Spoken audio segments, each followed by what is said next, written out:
What's up, guys? Dr. Tansini here. Welcome to your daily body armor with Tank. I'm Tank. If you haven't done it yet, subscribe to this channel. Make sure that you never miss a way to bulletproof your body and absolutely crush everything in life.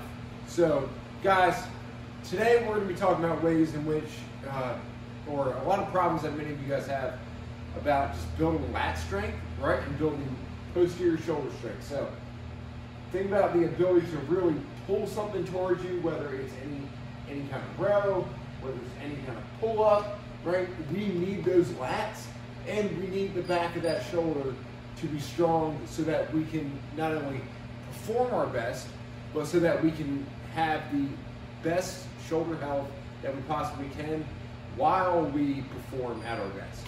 So today we're going to be using the chest supported row. Okay, now you guys see I've got the bench stacked here on two boxes.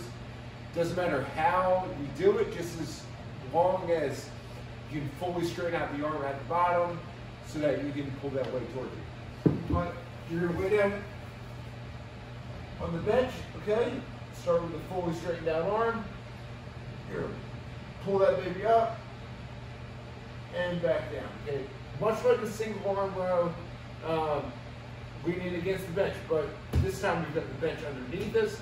It's supporting our body so that we can focus solely on getting that good contraction through that lat as we do this row.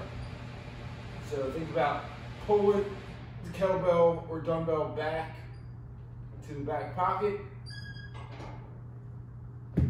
as you row, okay?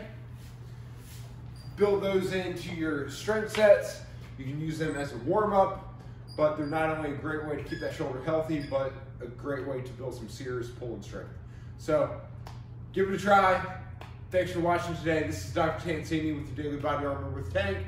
That's the chest supported row. Give it a try, and I'll see you tomorrow. See you guys.